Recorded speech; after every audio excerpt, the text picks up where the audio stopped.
Bitcoin is a brilliant scam, and I can prove it. Let me tell you about the greatest magic trick of the 21st century. A trick so good that it convinced millions of ordinary people, doctors, teachers, college students, and your cousin, who still lives with his parents, to hand over their real, hard-earned money in exchange for something that exists only as a number on a screen. No factory, no product, no cash flow, no offices, no employees, nothing, just a number, a screen, that goes up sometimes and down other times and occasionally just disappears entirely. And the people running this trick, they are not in jail, they are not being investigated. Most of them are on yachts. Because what they did was not illegal, it was not even hidden, it was done completely in the open, in front of everyone, on the internet. And we all watched it happen, and called it the future of finance. I am talking about Bitcoin.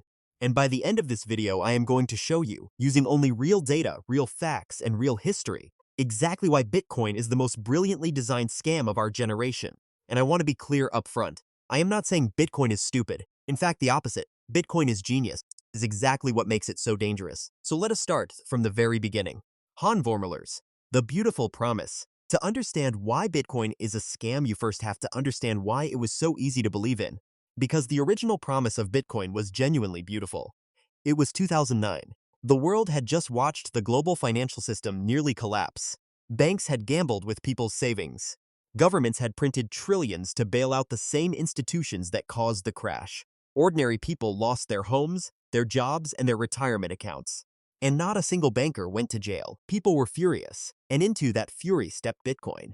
A mysterious creator called Satoshi Nakamoto, whose real identity nobody knows to this day, published a white paper describing a new kind of money. Digital, decentralized, no banks, no governments, no middlemen, no bailouts. The idea was simple and revolutionary.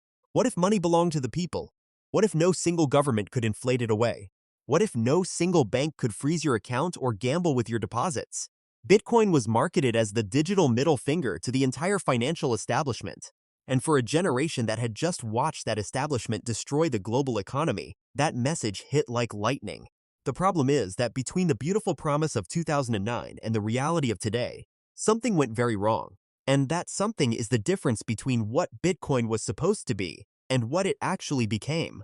Vahormawar, the currency that cannot be used as currency. Here is the first problem. Bitcoin was supposed to be a currency. A replacement for dollars, pounds, and euros. A way for ordinary people to buy and sell things without banks taking a cut. 16 years later, how is that going? There are approximately 350 million businesses in the world.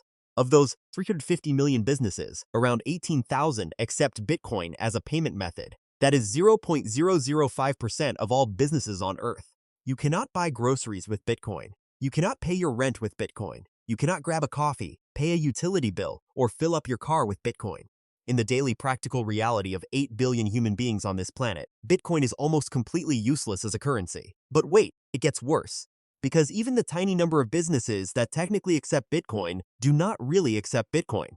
Most of them use a payment processor that instantly converts the Bitcoin into dollars the moment the transaction happens. The business never actually holds Bitcoin. They just let you use it as a middleman on the way to regular money. So why can't Bitcoin work as a real currency? 3 reasons. Number 1, volatility. Bitcoin's price swings so wildly that a coffee that costs you $5 today could effectively cost $3 or $8 tomorrow, depending on where the price moves.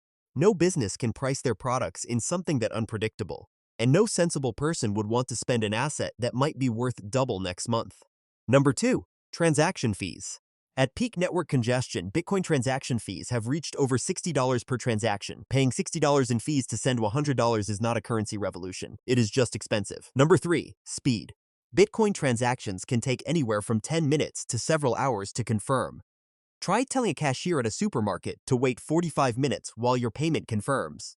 So what is Bitcoin actually used for if not as a currency? The honest answer is speculation. People buy it hoping the price goes up so they can sell it to someone else at a higher price. That is not a currency. That is a speculative asset, and a wildly unstable one at that. Halvingurlas, the numbers do not lie. Now you might be thinking, okay fine, it is not a great currency. But surely it is at least a good investment. Let us look at the actual numbers. Bitcoin's annual volatility sits at around 60%. The US stock market averages around 15% annual volatility.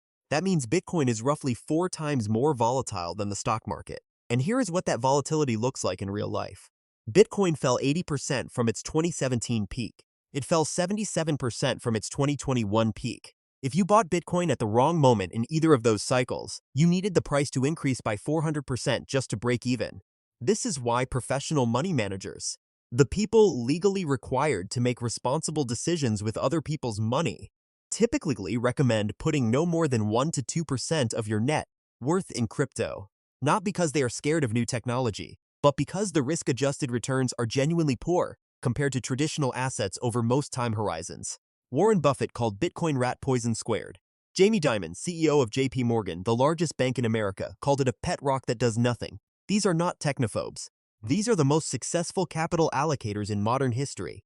And yes, I know what you are thinking. Bitcoin went from a fraction of a cent to tens of thousands of dollars. And yes, early buyers made extraordinary returns. But that moment has passed.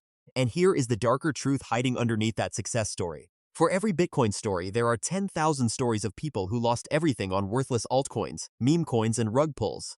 CoinGecko, one of the largest crypto data platforms in the world, has tracked more than 7 million coin listings since 2021. Of those 7 million coins, 3.7 million, more than half, have stopped trading entirely and are now considered dead. Gone, zero. More than half, zero. And when a crypto project goes to zero, it is not like when a stock fails. When a company's stock goes to zero, you at least have a legal claim on the company's remaining assets. When a crypto coin goes to zero, you get absolutely nothing, not even a piece of paper, just a worthless token in a digital wallet.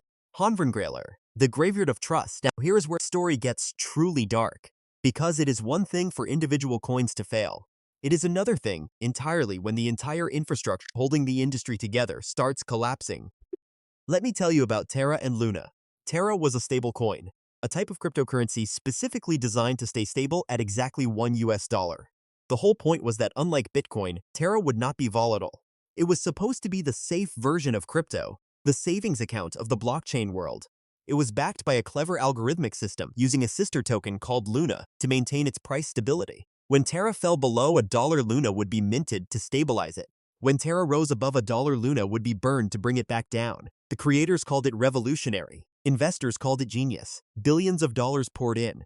In May 2022, the entire system collapsed in 1 week. Terra lost its dollar peg during a period of heavy selling. The stabilization mechanism went into a death spiral.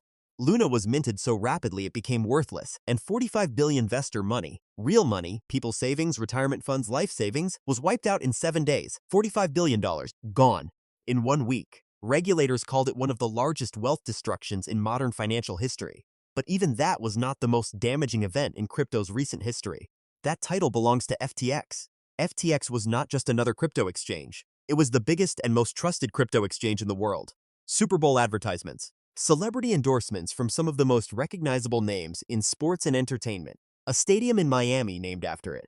Investments from BlackRock and Sequoia Capital, two of the most sophisticated institutional investors on Earth. The CEO was Sam Bankman-Fried, a 30-year-old MIT graduate who appeared on the covers of Fortune and Forbes magazines. Fortune called him the next Warren Buffett. The entire crypto industry called him their white knight, the trustworthy one. It turned out FTX was secretly stealing customer deposits and funneling them into its sister hedge fund Alameda Research to cover trading losses. Billions of dollars of customer money, just gone, used for trading bets. When it collapsed, over 1 million customers lost access to their funds. John Ray, the same lawyer who was brought in to clean up Enron, one of the biggest corporate frauds in American history, was appointed to handle FTX's bankruptcy. His assessment after reviewing the books? Never in my career have I seen such a complete failure of corporate controls. Coming from the man who handled Enron, that sentence should terrify you.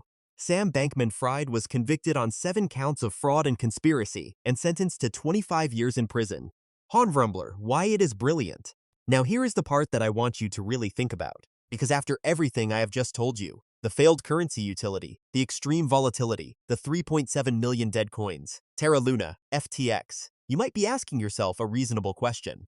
How is any of this still going? And the answer to that question is exactly why I called this a brilliant scam, and not just a regular one. Bitcoin and crypto survived every single one of these disasters. The price recovered, new believers arrived, new coins launched, new exchanges opened, and the cycle started again. And that is because the people running this industry are extraordinary at one thing above everything else: selling hope. Every generation produces a dream asset, something that captures the imagination of ordinary people who feel locked out of the traditional system. In the 1630s, it was tulip bulbs in Holland. In the 1920s, it was stocks bought on margin. In the late 1990s, it was dot-com companies with no revenue. Every time the story is slightly different, but the structure is identical. A new technology or asset appears. Early buyers make extraordinary gains. Those gains attract more buyers. Media coverage creates more buyers. The price goes up. The rising price creates more believers. And the cycle feeds itself until it cannot. The insiders, the early miners, the venture capitalists, the exchange founders, they sell into that demand. They use the enthusiasm of the new believers as their exit. And then when the price collapses, the insiders are already out. Sound familiar? It should, because it is the exact same exit liquidity mechanic we talked about in our last video, just without the index fund wrapper. The difference with Bitcoin is that the hope is particularly powerful because it is wrapped in the language of revolution, freedom, and financial justice. It tells people that the traditional system is corrupt, which is partly true, and that Bitcoin is the alternative, which is the part that falls apart under scrutiny. Havengrelis. The fair question. Now I want to be fair here, because not everything in the world of crypto is worthless. Blockchain technology itself, the underlying technology behind Bitcoin, is genuinely interesting and has real applications. Supply chain transparency, medical record management, voting systems, smart contracts. These are legitimate areas where distributed ledger technology could add real value. But here is the critical distinction that the crypto industry does not want you to make. Blockchain technology being interesting does not make Bitcoin valuable. Just like the internet being revolutionary in the 1990s did not make Pets.com a good investment. You can believe in the technology and still recognize that the current dominant applications of that technology, speculative coins, if meme tokens, NFTs, and unregulated exchanges, are primarily vehicles for transferring wealth from excited newcomers to early insiders. The technology might be real, the revolution might still come, but the current form of the crypto industry, driven by hype cycles, pump and dumps, rug pulls, and billion-dollar frauds, is not it. Hongori, so here's where we land. Bitcoin is not stupid. Crypto is not a mistake made by idiots. It is a brilliantly engineered system that exploits three very human qualities simultaneously: the desire for financial freedom, the fear of missing out, and the deep and completely justified distrust of the traditional financial system. Those three feelings are real. The anger at banks is real. The desire for an alternative is real. And that is exactly what makes the crypto pitch so devastatingly effective on so many people. But effectiveness is not the same as truth, and a beautiful promise is not the same as a working solution. The financial system is genuinely rigged against ordinary people, but the answer to a rigged system is not another system that is also rigged, just with better branding and a white paper. The real answer is understanding how money actually works, understanding who benefits from your confusion, and making decisions based on evidence rather than hope. That is what this channel is here for. If you want to understand the financial system that nobody explained to you in school, the real mechanics, the hidden forces, and the stories traditional media is too distracted to cover, hit subscribe and turn on notifications. Because the biggest financial dangers are never the obvious ones. They are always the ones that sound like a revolution.